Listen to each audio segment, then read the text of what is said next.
سڵاوتان لێبێ بینەرانی خۆشەویستی تەلەڤیزیۆنی کۆمەڵا من گوڵناز لەگەڵتانم بۆ پێشکەشکردنی ئەڵلقەیەکی دیکە لە زنجیرە بەرنامەکانی ئاسۆی بەرابەری. هەفتەی ڕابردوو ئیبراهیمی ڕەئیسی جەلادی 1367 جارێکی دیکە بڕیاری بە کردەوە دەرهاتنی گەڵاڵەی 1384 واتە گەڵاڵەی عیفاف و حیجابی دووپات کردەوە و دووبارە گەشتی ئێرشاد و مەعمورانی خۆی بە گیانی ژنان بەرداوە. ئێمە بۆ تاوتێکردنی ئەم بابەتە داوامان کردووە لە هاوڕێڕۆیە مەحموودی ئەندامی کومیتەی دەرەوەی وڵاتی حزبی کۆمونیستی ئێران کە لە بەرنامەی ئەمڕۆی ئاسۆی بەرابەری لە ڕێگەی سکایپەوە بەشداری بەرنامەکەمان بێ. فەرموون بۆ بینینی ئەم بەرنامەیە. هاوڕێڕۆیان کاتتان باش بەخێر بێن بۆ بەرنامەی ئاسۆی بەرابەری ئەم هەفتەی ئێمە. زۆر سپاسم کاتی ئێوەش باش سپام هەیە لە خەمەت ئێوە بینەرانی عەزیزی تەلەڤیزیۆنی کۆمەڵا. زۆر سپاس هاوڕێڕۆیە با پێشەوەی کە بچمە سەر پرسیاری ئەسلی بەرنامەکەم با لە تاریخێکەوە دەست پێکەین. ڕەزا شا لە ساڵی 1314دا کەشفی حیجابی کرد و بە زۆر چارشێ و ڕووسەری لەسەر ژنان لابرد. خومینی لە ساڵی 1358دا حیجابی ئیجباری کرد و بە زۆری پۆلیس و پاسدارەکان ئەم حیجابەی تا ئێستا ڕاگرتووە. جیاوازی ئەم دوو حرەکەتە دەوڵەتی مستەبدە چییە؟ ئێوە جیاوازیەکان چییە بینن و لێکدانەوەتان چییە لەسەر و بابەتە؟ بەلەوە جواب سوالەکەتان بەم حەزەکەم ئشارەکەم بە چەند مۆجودی تاریخی لەو دەورانە بەلەوە کە ڕەزا شا عەسەنەوە تەسویب کات ئەو حیجابی ئیجباریە لابوات ئەم مەسئلە هەڵەگەڕێتەوە بەسەر دەورانی کە ناسیرالدین شا لە تەک ڕئیس وڵاتی ئوروپایی یا پاوشاکانی ئوروپایی وەزیراتی ئوروپایی ڕەفت و ئامەدیە کرد و متەوەجێ بوو کە مەسەڵەن ئەم جلوبەرگی ژنانی غەربی جلوبەرگێکی جوانە مۆدرنە فەرهەنگیان ها لە بەرەوەمانە ئەوە ئیدەی بوو کە لێنە و سەرکەوت. ئەمە کێشیدا تا حتا زمانی ڕەزاشاوە ڕەزاشاش هەروە کرد سەفەرگەلێکی کرد بۆ تورکیا بۆ شوێنگەلێکی تری لە ئوروپاوەمانە سەردانیە کرد هەر ئەویش ئەو تەمایلی بەوە پیا کرد و کە ژنانی ئێرانی ئەش جلوبەرگیان لابن یاوەختە ئەم ڕووسەری و سەرپۆش و چاشێویانە لابوون لە عەوەزیا مەسەڵەن مۆدرن بن لەبەر فکریۆ وا فکریە کردەوە کە ژنان لابن. بەڵام بەداخەوە ئەو بە نوعێکی ئیجبار لای بر کە بووە باعثەوە کە فرێک لە ژنەکان ئەو عانە کە معتەرەز بوون کە چاشەوەکانیان لابوون بەهەرحاڵ لە ئێران وڵاتێکی مەسەبی بووگە وڵاتێکی بەهەرحاڵ دینی بووگە لەو وەختیژا وەختە حجاب و ڕووسەری و عەیب و شورەیەوانە ڕەوای بووگە لە ناو ژنانە هەروە بەڕاحەتی ڕووسەریان لا نەبرگەن لە خۆیان نیشان نەداگەن لە جێگەل عمومیۆمانە. بەڵام ئەو هات ئەمەیە لا برد وە لە چەندین سخۆنڕانیا کە کردی و لە وەزیرەکان وانەوە دەست بەکار بوون و لە جێگەل مهمی پۆسیا بوون باسی کرد کە ئیسا دووە ئەتر ژنەکانمان ئەشێ بە هەرحاڵ فەرهەنگسازی کەین مدرنەیسی کەین ڕوبە غەربی کەین خۆیان بۆ حجابۆ نێن خۆیان نیشان بن شروعی کرد لە ناوی خودی وەزیرە و ئەوانەوە دەسەڵاتیان بوو شروعی کرد و هاتنە بەرەوە بووناوە سەر چاوکە کە بیخاتە بەرچاوکە ژن ئەتوانێت حجاب لا وە ڕووسەری لا بواتۆمانە خۆیان نیشان بن لە مەدارس و دوای وەختی ئەوانە نیشاندا مردم هێشتا ئامادەسازی ئەوە نەبوو کە چاشێ لابووە بە تۆری عمومی ئەوە یەکە کە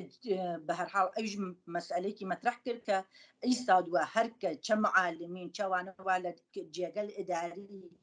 ئەوانە کارەکەن وەختێ تێنەوە بە شەرتێ تێنەوە کەوانش حجابیان نەوێت لەو سەردەمێژا ئەویش بە زۆرە ملی خۆی بە ئیجبار وایە کرد کە ژنان حجابیان لابردو هاتنە بەرەوە بێحجاب لە مەدارس و لە جێگەل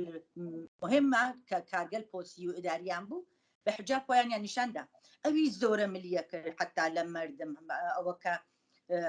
کارێکی کردو کە پاسەبان بنێتە شۆن ژنگەلێک کە چاشێویان بوو ناو خیابانەکان یان ناو کوچەکانە بیانگرێت چاشەوەکانیان بە زۆر بیکێشە لە سەریان بە هەر حاڵ بە خاترەوە کە ئەو حکمەکەەوە خۆی داویەوە شتەوە تەسویبی کردو بە تەسویبیگەنە کە هەروواکەەوە خۆتان شارەتان کرد حەوەی دەیمای 1940 ئەم شتە تەسویب کریا کەتر ئیسا دوات هەر کە گەلێکیە لە جێگەلێکی ئاموزشیە وەک مەدارس و ئەم جێگەلە بیمارستان یا شوێنگەلێکە کە ژنن کە هینەکان ئەشێ تەرزی لیباسیان ئەوەست بکەن بێنە دەرەوە چاشێ و چت لا بووە نۆمانە فرێک لۆ ژنگەلەوە معتەرەز بوون کڵاوگەلێکیانە کرد کە کڵاوەکانی ژیانی نقطە غەرب بوو ژنگەلێ غەرب ئەیان کرەسەریانەوە سەردەمە کە باتانەگە ڕوویان نەبووای یەکسەر چاشێویان لابدا یا ڕووسەریان ئەوە فەرق و جیاوازیەکە من وازانم یەکێکی ئەو گەرەی بوو بۆ شکڵە هینکات نیشان باکە مدرنە و ژنانۆختە چاشێ و ڕووسەریان لە وەختی جمهوریە ئیسلامیاتە سەرکاڵ 57ەکان ئەوەڵین کاری کردی لە مانگل ئەوڵا مەسئلەی مەطرح کرد کە دینا لە خەتەرە ژنانەشێ حجابیان بێشێ ئیسلام بە هەر حاڵە ژنانی مسلمان حەقی خۆیانە کە حجاب ڕعایەت کە ناوێ بەدەنیان نیشان ناوێ سەریان پۆشی دەنەوێ یا هەروە دۆخت گەڕن لە ناو خیابانشتا ئەو مەسئلەی زەمزەمەکردنی حجابی ئیجباری و لێنەوە شروع بوو کە بووە باعثەوە کە دوای یەک مانگ و نیم اعتراضاتێکی خیابانی زۆر شروع بوو لە تارانە مەخسوسن کە هاتنە دەرەوە کە ئەمە ئێمە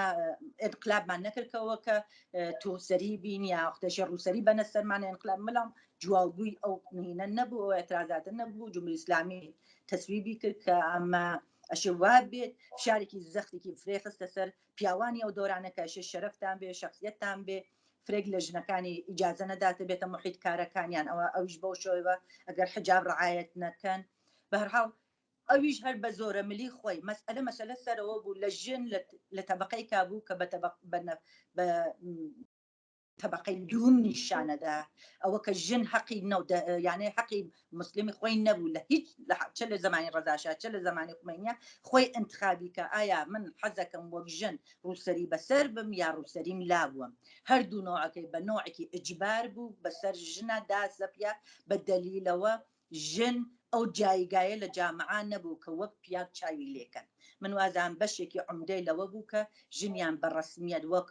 ئینسانێک کە حەقی انتخابیت خۆی تشخیص باکە قبول گەرەکمە بم حجابدارم یا بێ حجابم ئەم مەزڵومە بووە باعثەوە کە ئەم جیاوازی گەلە بێ وێلا لە تەرزی هەردووکیان بە تەرزێکی ناشایستە هاتنە بەرەو بۆ کارەکانیان و جێبەجێکردنی ئەمە فقط نیشانی ئەوە بوو کە ژنها لە ڕەدەی دووە تەسمیمی ها بە دەست پیاوانەوە بە دەست حکوومەتە و خۆیان ئیجازەی ئەویانە نییە کە حەقی انتخابیان نییە بەڵێ هاوڕە ڕۆیە ئەسەن حیجاب بۆ جمهوری ئیسلامی چه ماناو مەفهومێکی هەیە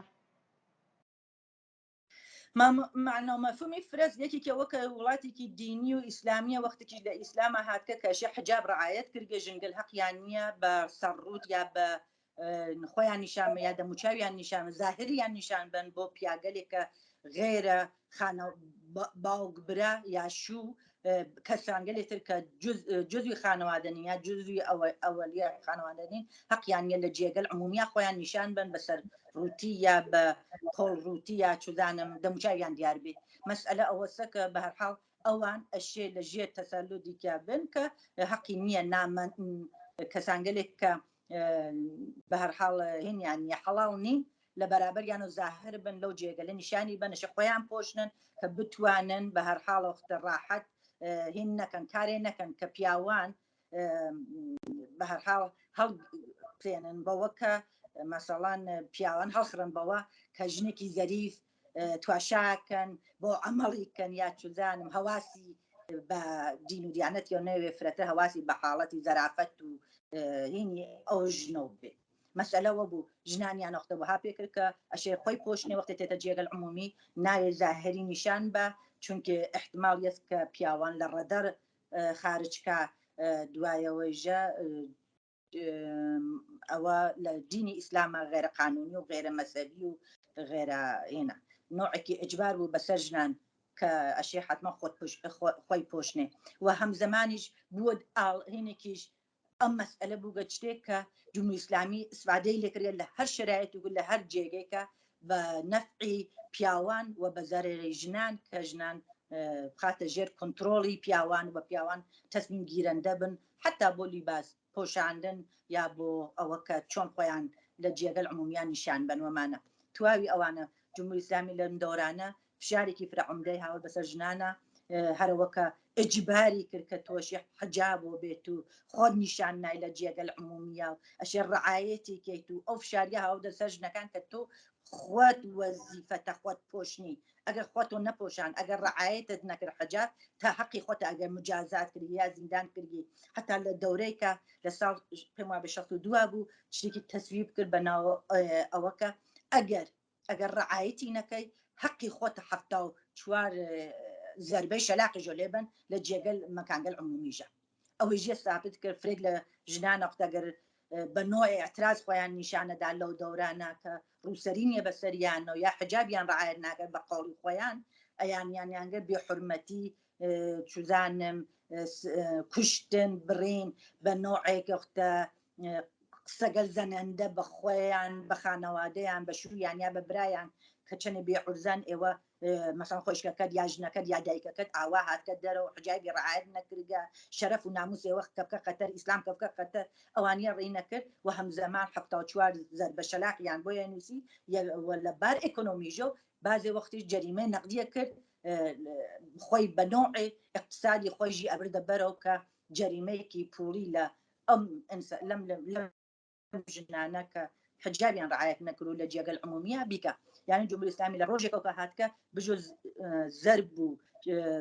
شکەنجەدان و ڕۆحی و جسمی ژنان هیچ نەفعێکی بۆ جامعەی ژنان نەبووگە و ئەم مەسئلەیە کردگە بە ئاڵەتێ بۆ دەست خۆی بە خاطرەوە چۆن مەسەڵەن فشارەکە کەم یا زیای کاتەوە لە فرێک مواردە جمهوری ئیسلامی حتا مەسەڵەن وەختێ سەرانەکەی گەرەێکیان بووگە بۆ ڕێگیری و ئەوانە لە نزیک ڕێگیریە بە خاطرۆ مردم بخڵەتن یا جوانەکان بخڵەتنەوەمانە قەوڵ قەرارێکی ژیانداگە کە بابە تۆ ئێمە سایکە ئەگەر ئێمە ڕێی بین ڕێی بە ئێمە بی ئێمە حازرین مەسەڵەن فرێ مەتاڵباتی ئێوە لە ڕابطێ مەسەڵەن حجاب ئەو جۆرە کە وا سەخت گیرێکردگەن وان نەمێنێ مقدارە چزانم ڕفۆرم بین مقدارێ لە ڕابطێ ئەمانە ئازاد بن ژن و مەسەڵەن کەنیشک و پیاک ئەوە دەستگی نەگرگن بۆ حجابەکە ڕعایەت نەکردگە بەر ماشین مردم نەگرن کە تۆ لە ناو ماشینەکە تا مەسەڵەن ڕووسەریەکە لە مقدارێک چووگە دواوەمانە مقدارە قەوڵ قەراریانەدا کە تا حتا ڕێگیری بکردگە دوای ڕێگیری بە قەڵ کوردیێژێ شتەکە هەرەوە بوو یعنی هیچ قەوڵ قەرارێکی بە ئەنجام ناگەیە تا حتا سەبتەکریە بە دوای ئەوە فراموشە کردیا دوای مدەتێکە و بازم دەستگیریکردن بێ حرمەتیەکان بە ژنان چزانم زەد و خۆردکردن هەموو ئەو کارگەلە لە جمهوری ئیسلامی بە ژنانیە کرد کە ئەلعانیژە دوای 42 ساڵە بازم شاهد ئەوەینە کە لە هەر زەمان و لە هەر مەکانێکە بۆ نابودی و بە سەرکوبی ژنان ئەنجامیات یانێ ساڵیانە ملیارتا پول خەرجەکات فقط بۆ سەرکوبی ژنان لە جامعە بەخاطرۆ ژنان سەربەرزەوە نەکەنەوە لە ڕۆژێکەوە کە هاتە لە مانگل ئەوەڵ تاالعانەکە ئەیبینی شاهدین ژنان بە هەر ڕای بە هەر نوعێ احترازی خۆیان نیشانداگە کە ئێمە معتەرزین بەما کە حجابی ئیجباریمان بێ بە دڵخای خۆت ئەشێتەوە خۆت تەسمیم بگری هەروە پیاوانە حقی انتخابیانت ژنانیش حقی انتخابیانت چە بکەنە بەریان چە بەنە سەریانە چۆن هەرەکەتکەن چۆن بێنە دەرەوە بەڵام بەداخەوە جمهوری ئیسلامی ئەو حەق و حقوقیە لە ژنان بڕیوە بەڵێ هاوڕێ ڕۆیە پێتاوان نییە بە دەرکردنی ئاوا بڕگارگەلێک هەروەکو ئەوەی کە وتم لە پێشکێکە هەفتەی ڕابردوو ئیبراهیمی ڕئیسی بە دووبارە بڕیاریدا کە گوشارەکان بۆ سەر ژنان بێت ئەم گوشارانە گەرەکیە ژنان زۆرتر بخاتە کونجی ماڵەوە پێتاوان نییە ئەمە ئەوە بۆ ئەوە وا کات کە ژنان زۆرتر لە ماڵەوە بن و کەمتر مشارەکەتیان بێ لە ناو کۆمەڵگادا طبعاً کەوایە ژنان ئەگەر متوەجه بینین ئەم چەند ساڵی ئەخیرە ژنان یەکێ لە جەماعەن بووگن لە سەف ئەوەڵی ئاعتراضاتەوە بووبنم چەند ساڵی ئەخیرە نەتەنها فقط بەخاتر مەسئلەی حجاب کە ئاعتراضات خۆیانیان داگە لەسەر ڕابطەی بێنانی لەسەر سفرەکانیانەوە لە ڕابطەی مەسایل ئەموری ئیجتماعی کە کەمبود بووگە لە جامعە هاتنە لە سەفینەکان و بەخاتر بێکاری خۆیان و خانەوادەیان بەخاتر سفرە خاڵی بوونیان هەمیشە لە سەفی ئاعتراضاتانە بووگن ئەم مەسئلە مەتەنا مەسئلەیەک حجاب نییە مەسئلەیە وەسەکە ژنان ئاعتراض دەکەن وهانە سەف ئەوەڵە و معتەرەزن بەو جامعە معتەرزن بە جمهوری ئیسلامی بجۆز سفرە خاڵیکردن نەوێ بجۆز ئەوە کە بێکاری فرەتری نەوێ بجۆز ئەوە کە مشکڵاتی اجتماعی فرەتری نەکردوێتەوە بۆ مردمە شتێتی نەکردە جمهوری ئیسلامی بەهانەی حجاب لە ڕۆژێکەوە هاتکە تاڵعانە ئەم مەسئلەی بووگە و هەرڕای بە نۆعی ئەم مەسئلە حجابگە وەختی ژنان تێتە سەفی خیابان وەختی ئاعتراضەکان وەختی لە ڕابطەی چزانم قەتڵی ناموسی تێنە سەر خیابانەکان وەختی لەسەر بێکاری تێنە سەر خیابانەکان وەختی پشتیوانی براوش و باوکیانن کە بێکان و حقوقیان لە سەنگە چەند مانگ ئەوانیژە ئەزانێ جمهوری ئیسلامی ئەگەر بەریان پێ بگرێ ئەگەر وەختە معتەرز بێ بەوە ئەگەر وەختە فشاریان بۆ بێنێ بیکاتە مەسەڵەن ئەوە کە ئەرێ ئێوە حجاب ڕعایەت ناکەن بۆ دەلایل گەلۆ فشاریان بۆ بێرێ کە نێڵن بێنە ناو خیابانەکان ئەوەژە بەشێ لە هینەکانیە کە جمهوری ئیسلامی بە نۆعی ئیراد دەگرێت بەخاترۆ ژنەکان بڕنە ماڵەوە نێنە ناو ئەو سەفە شلۆقەکەن لە حاڵێکە ئەلعان هەر مواردێک و تواشای ئاعتراضاتی مردمەکەین لە هەر نۆعێک ژنان هەن لە سەفە هانە تەکیانە ناتوانن چاوپۆشن لەوە جمهوری ئیسلامی ئەم بەشە مەسەن هاتکە وتیگە لە میترۆکانە فرەتە فشار بێرانە یا لە ناو خیابانەکانە یا کابراها لە ناو ماشین شخصی خۆیە ئەیگرێ بەریەگرێ بێ حرمەتی پێکا ئەیکێشێتە خوارۆ لە بەرچاو شوەکەی و یا براکەی و یا باوکەکەی و تفیلیەکات و جوێنی پێاتوێژێ ئیسلام و خستکە خەتەر و تۆ نازانم ئاوایتە کە بوویتەمانە ئەوە کە ژنەکان بە هەرحاڵ بێحترامی کە بە ژنەکانتر چونکی تۆ ڕعایەتەوە نەکردەوەمانە شخصیەتی ژنەکانتر تێریتە سوال مەسئلە سەر ئەوە نییە مەسئلە سەرەوە هەر ئەوان دەوران ڕێگیری ئەیانوت ئێمە حجاب مەسئلەیەک نییە کە ئەشێ لەسەری ئاوا بۆ زەرب و شەتمە مردم بێریتە شکەنجەبەی بە خودی هاوکارەکان خۆیان بە لە ڕێگیریەکانیان بەڵام ئیسا مەسئلە ئاعتراضاتی ترە وە لە بەهانەکە لەسەر مەسئلەی حجابە بۆ ژنان کە وایە نەپیەکە وێ لە ئەرە ژنە تا مانگی لە مۆبەرتریش هەر فرێکیان هەر بۆ شکڵاچن بە پای ئەوە کە هەتا خودی جمهوری ئیسلامی سوالگەلێک کە چووگە لە ناو مردما سوالیان کرێ لە ڕابطەی مەسئلە حجابی ئیجباریە فرەتر لە نیمەی مردمەکە وتیگە حجاب ئیجباری ناوێ بێت حجاب ئیجباری بۆ شێ بێت ئەشێ ئینسان خۆی ڕعایەتی کاشێ خۆی انتخابیکە کە چاشێوی بێ یا مەقنعی بێ یا ڕووسەری بێ لە حاڵێکە جمهوری ئیسلامی ئەمانە لە دەورێکە ئێکا کە سەفی ئاعتراضاتی مردم فرەتر لە دەوران گوزەشتە بووگە لە مانگەل ئەخیرا فرەتر ئاعتراضات بووگە ئاعتراضەکانیشی گژی مەسایلگەل تەبەقاتیە مەسایلی نان و ئاوە کابرا نانی نییە بخوا وەختی خەرج مخارجی زندگی ئینسانەکان ئەومە چووگە سەفحی کە کابرا تەوان ئەوەیە نانە وشکێکە بێرە بێ قادەبان سفرێ مناڵەکانی خب جمهوری ئیسلامی بەخاترەوە خەفەی کە بەخاترەوە ئەم ئاعتراضە دەست بە دەستەوە ناتەوە فرەتر لە مردم نێتەبانی بەشێ جامعەکە ژنانە نەخاتە ناو بە ئیجباریەوە کە ئێژێتۆ حجابت نییە حجاب بۆ ڕعایەت نەکردگە بەدبەختیەکە ئەوەسە مەسئلەکە ئەوە نییە تودەی مردم معتەرزن بە دەست بێنانی بێئاوی بێکاری گرانی کراهاخان ماڵەکان لە مردمێک کە فرێکیان لە ناو پارکەکانە بەشەواقفن بەخاترەوە ناتوانێت ئیجارێخان ماڵ بن ئەوە بەدبەختی جامعەکەس بەڵام ئەو بە نوعی تر هاتکە فرە ئاگاهانە ئەم ئاعتراضاتیە نەسبی داگەسەوە بە مەسئلەی حجاب ئەخە بێنانی چ ڕەبتی کەس بە حجابەوە هەرەوە بەدبەختە وەختی تۆ نان و پۆلۆنیە نانسەین چۆن نەتوانین چاشەوێ گران قیمەت کە خۆی ئەیفرۆشێ پێت لە بازاڕی ئازادانان بە نزیک بە 300 من منەگەن نانم نەوێ ئەڕم چاشێ وەسێنم منەگەم ناڵەکەم نەخۆش بێشە چاشێ وسێنم بە 500 من لە حاڵێکە ئەختن نان گران بووگە لە حاڵێکا کە چودانم مناڵەکەمەوەمە دوکتر ئەشی قەرزکەم لە مولە مەسئلەکە مەسئلەیەکی ئیجتماعی و تەبەقاتیە بەڵام جمهوری ئیسلامی بە هەر نوعێ نیمەی جامعە نادیدە ئەگرێ و فشارتری بۆ نیمەی جامعە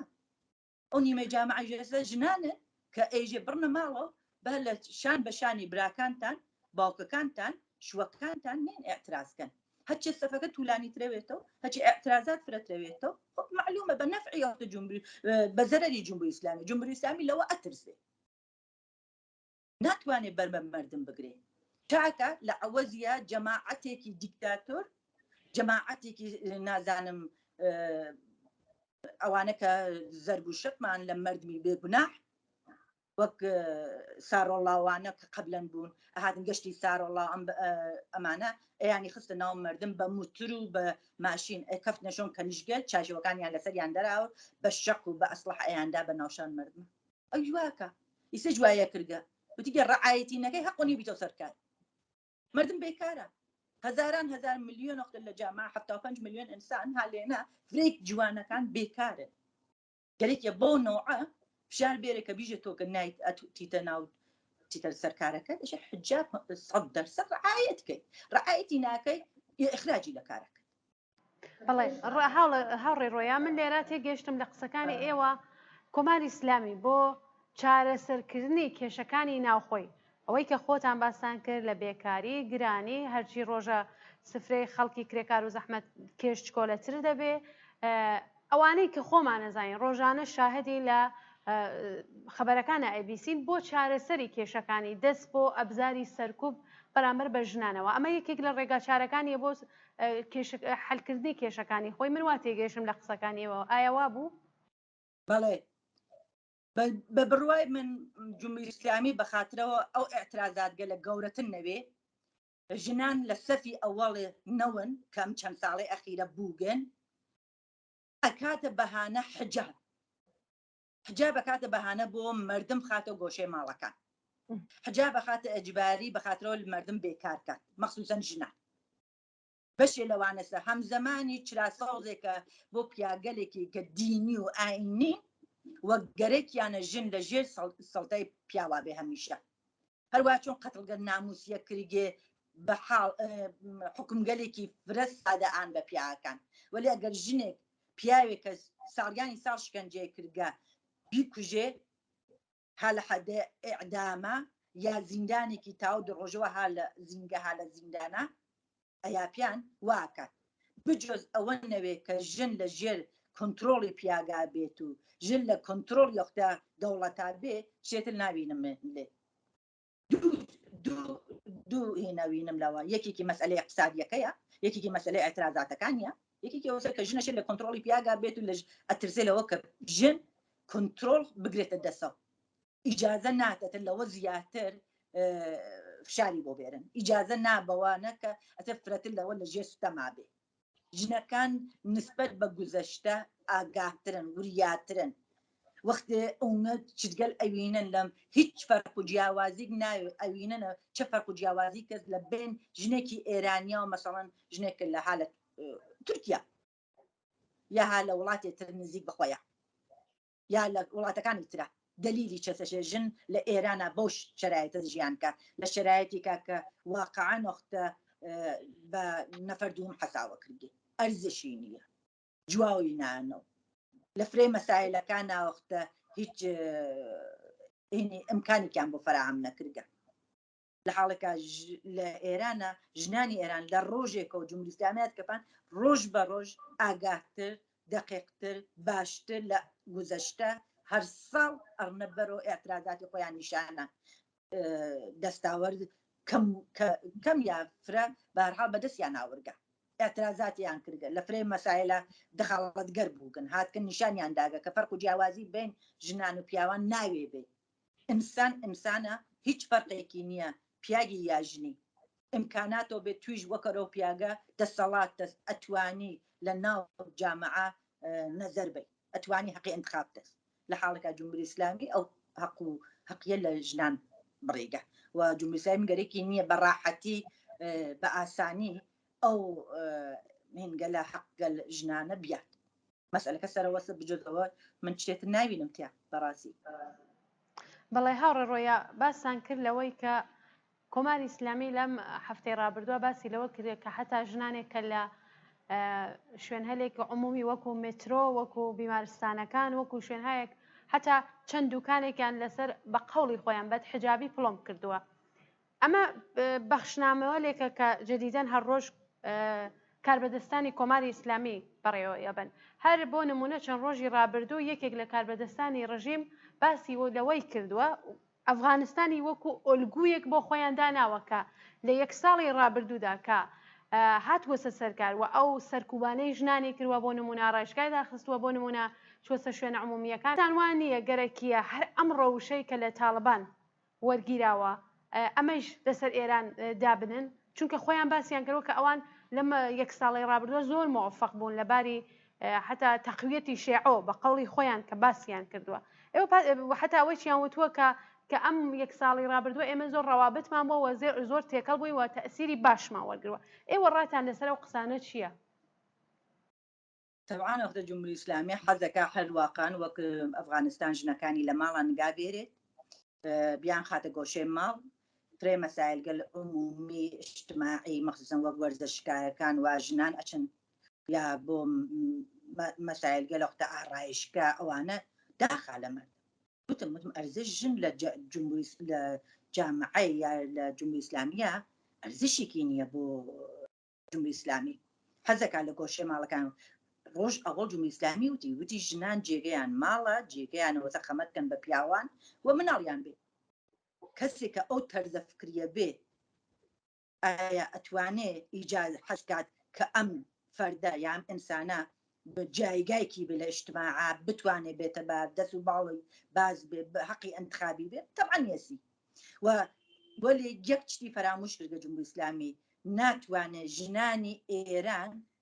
تەک ژنانی ئەفغانستانە تەطبیق بات وەزیەتی ژنان لەبار فکری و فەرهەنگی ئێرانە و تەک وەزیەتی ژنانی ئەفغانستان ئاسمان تازەوی فەرقیە ئەفغانستان 42 ساڵەها لە ژێر شەڕی ناوخۆییە مشکلاتی ناوخۆی تاالبان چەند ساڵ ئەخیر حکوومەتێکی ئیسلامیکی فرە کەسیفی دانیاگە کە ژن حتا ئەگەن نەخۆشیش کە پێ حەقی نیە دکتۆرێکی پیاک بیبینێت واقعاً ارتجاعی لەبار فکری و دوا کەفتوانەی انتخاب کردگە ئیجازەی نییە کەنیشک ئێژێ مطلقاً ئیجازەی نیە بڕێتە مەدرسە دەرسی بۆ چەند بیخوێنێ ئەو وەزیفەیەوە سەخەمەت بە پیاکە مناڵی بێت و لەبار سێکسوالیتی و بەهەرحاڵ پیاک ئەرزەکە هیچ شتێتر جایگایکی نییە بجۆز ئەوە نەوێت جمهوری ئیسلامی دقیق گەرەی ئەو شتە پیادەکەوە لە ژنانی ئێران فرەفرە لەوە بانترن کە گوێچکە بن بە جمهوری ئیسلامی ئیجازە بە جمهوری ئیسلامی وایەنە پێ بکە بە ئێترازاتی کردوە خۆ معلومە لە فرێ شوێنەکە وتم پێ لە فرێ شوێنە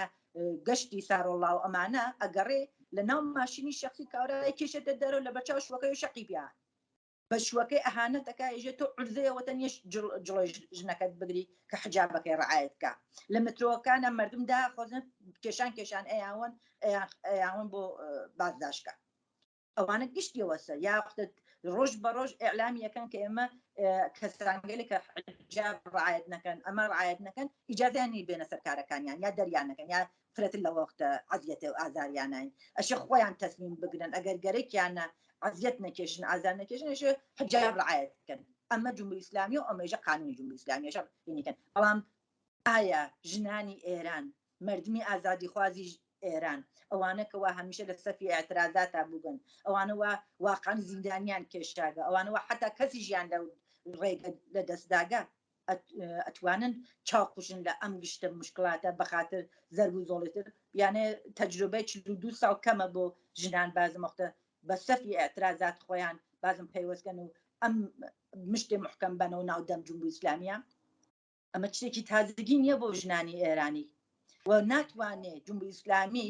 بەم زەرب و زۆڵیە فرەتر فشابێرێ حچ زەرب و زۆر فشارتر تێرە مردم مقاومەتی نسبەت بە گوزەشتە قەویتر و بانتر و بە تەرز فکرێکی باشتر تێتە بەرەو جواب جمهوری ئیسلامیاتەوە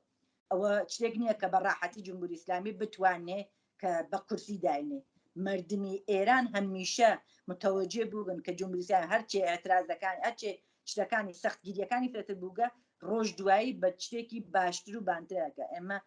کەنیشتەکانی خیابانی ئینقلابمان فەراموش نەکردە ندا کە تەنها کەنیشکێ بوو وەک ئەلگو ڕوسەریەکەی کرە قۆی چێوەکۆ چوو دوێسیە سکوت نەقسێکە نەشعارێبانەیەکی فقط ئەوە ئاعترازی خۆی نیشاندا دوای چەند ڕۆژە لە فرێک لە شارەکانە متەوەجێ بووین کە مردم ژنان بازم جواویان داوە بە شتێکی ئاوا کە بەلامانەوە ومانزانین شتێکی بوشکە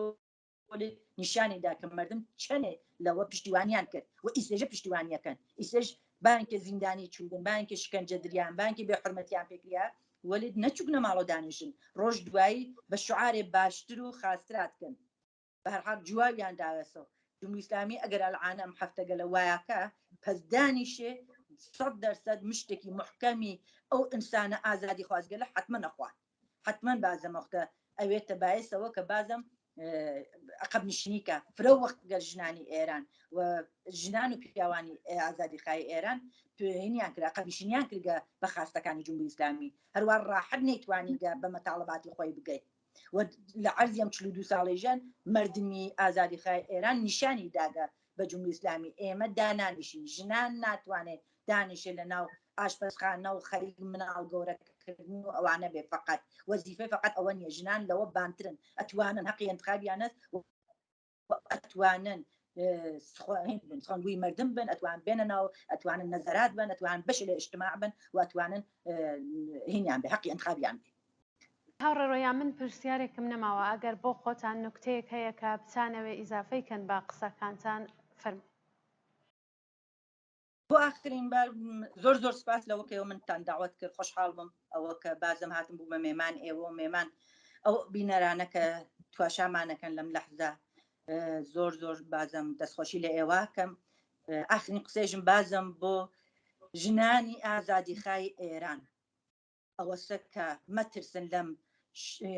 بێ حرمەتی گەل جمهوری ئیسلامیە جمهوری ئیسلامی 42 ساڵە بێ حرمەتیمان پێکا 42 ساڵە ئێمە نادیداگرێ مەترسن بازم وەک هەمیشە لە سەفی ئەوەڵی ئاعترازاتە بێ جمهوری ئیسلامی ناتوانێت تا عەبەد ئاوا حکم فەرماییکە لەسەر ئێوە ئینسانگەلێکی ئازادی خا تەوانا ئەتوانن پاشەکشێکەنەوە بازم بەم شاگەل جمهوری ئیسلامیە ئارزوی موافقیەتەکەم بۆ تواوی ئازادی خاهانی ئێران چه ژنان چه پیاوانی ئێران وەڕایتر دەستخۆشیەکەم لێەوە کە منتان داوەت کرد سپاس گوزارم زۆر سپاس هاوڕێ ڕۆیە بۆ بەشداری لە بەنامەیەم هەفتەی ئێمە مەمنونم دەسە خۆش بێ ماندوو نەبی زۆر سپاس بەڵێ بینەرانی خۆشەویستی تەلەڤیزیۆنی کۆمەڵا بەم جۆرە هاتینە کۆتایی بەرنامەی ئەم هەفتەی ئاسۆی بەرابەری کە سەبارەت بوو بە مبارزەتی ژنان دژ بە حیجابی ئیجباری هیوادارم جێگەی سوود و ڕەزامەندی ئێوەی خۆشەویست بوێ هەتا بەرنامێکی تر و هەفتەیەکی تر ماڵاوە